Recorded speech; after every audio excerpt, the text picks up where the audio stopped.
You're now listening to All Hogs Sports, covering all Arkansas Razorback sports, such as football, basketball, baseball, and much more. Now, here's your host for today's show, Sam Stimson. Now, the Arkansas women's basketball team is also going dancing. They face number 7 Utah at Texas. Now, the way the women's bracket is set up, for the first and second round, you're always playing at the higher seed in your little pods. So, the pods of the 1, 2, 3, 4, you're playing at that site. So Arkansas will be facing Utah at Frank Irwin Center, the Texas Longhorns home. That game, though, is Friday, March 18th, so tomorrow at 4:30 p.m.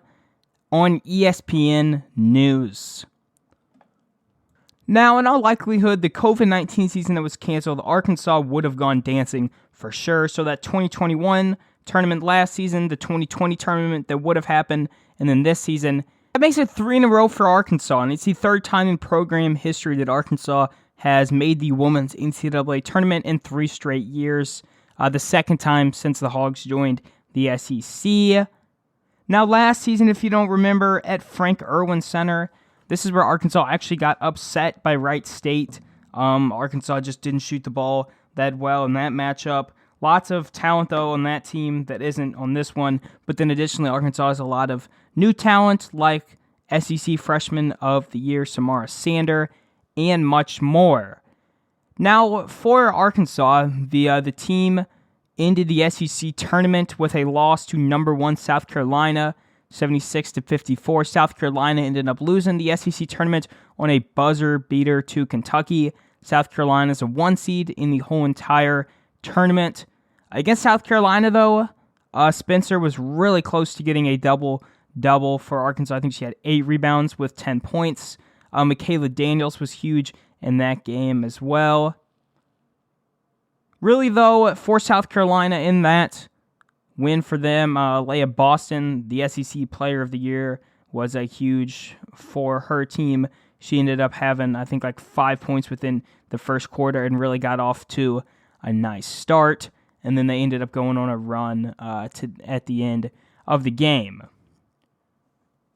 Now, talking about the Utes here for a second. Utah's 18th overall appearance within the NCAA tournament, the first under their current head coach.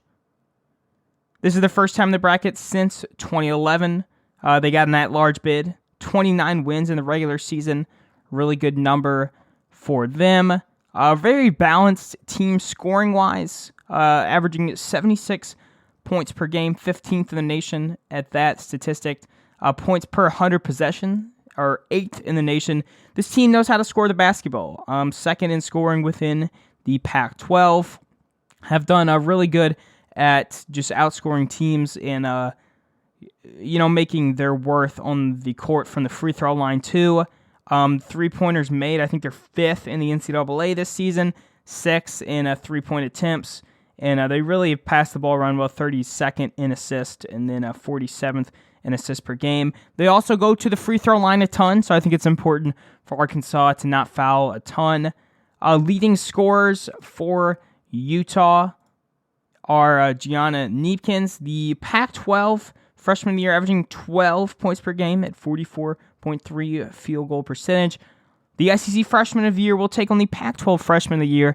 Lots of young talent to watch in this game.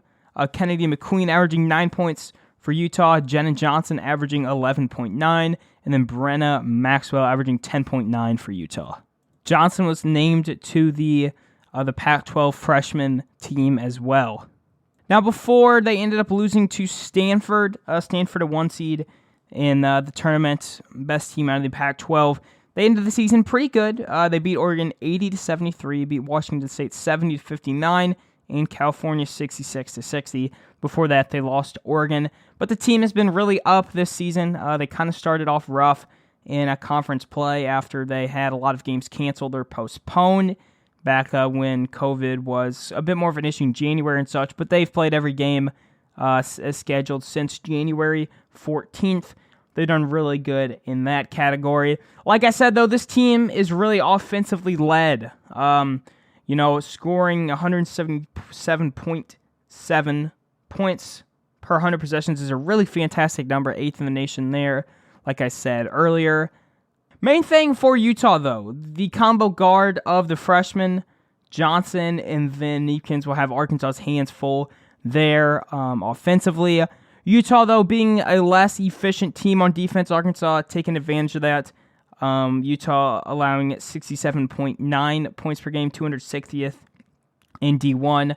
And then their 100 possessions against opponents is at 95.6. So main thing here, though, is Utah, great offensive team. However, their defense is definitely one of the weaknesses of their team. So Arkansas being able to use that to their advantage is huge.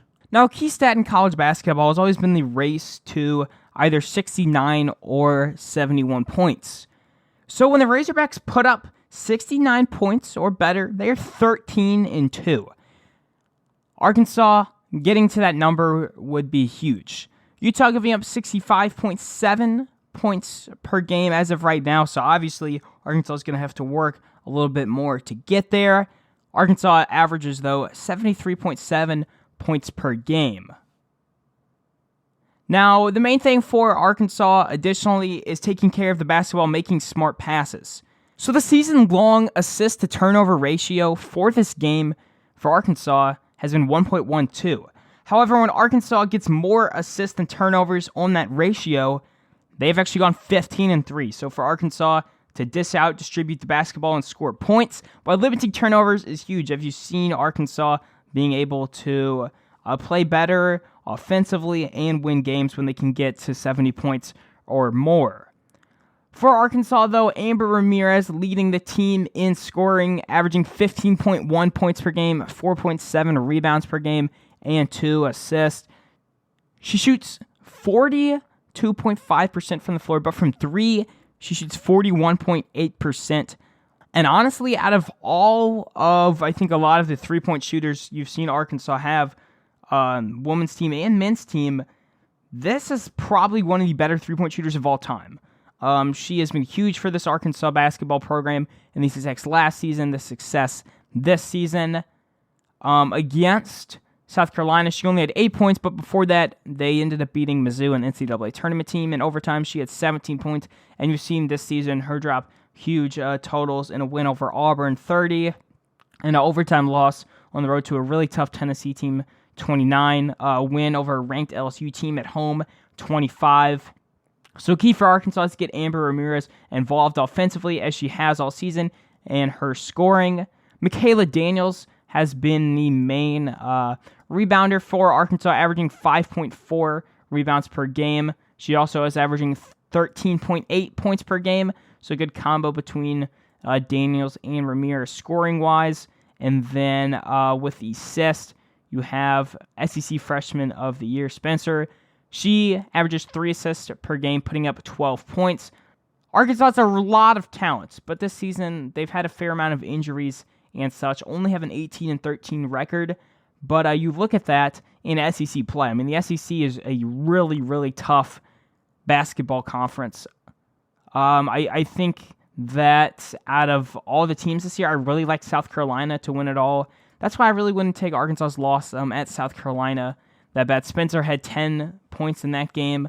Arkansas only shot 31% from the floor in that one, 16% from 3. So for them to beat Utah, I think they have to shoot the ball effectively and be able to stop Utah's high-scoring offensive attack. Both of these teams, though, are going to push the tempo and shoot a lot of threes. I'm really interested, though, to see the Pac-12 Freshman of the Year, Neepkins, and then Spencer, the SEC Freshman of the Year, play against each other. I think that's awesome that those two got matched up against each other. Now, my prediction for this game is Arkansas comes out on top and gets the 10-7 upset. I'd like Arkansas winning this game 72-65.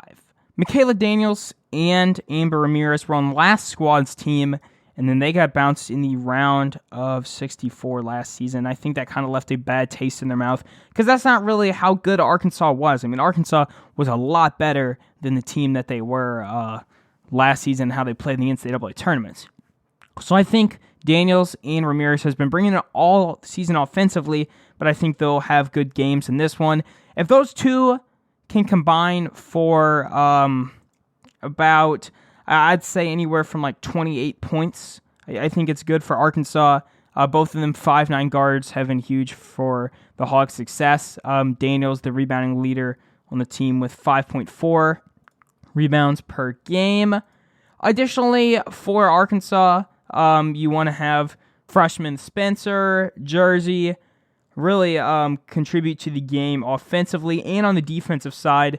Sasha Goforth, though, has been huge for the Hogs on defense, averaging 2.1 blocks per game. The 6'1", she's labeled as a guard, but she kind of plays a forward role more in the backcourt more than anything. Yeah, so getting Arkansas to the point, though, of locking in on defense, you got to be able to stop the best players on Utah. They have a lot of high scores. I mean, 4 players averaging over 4 points per game.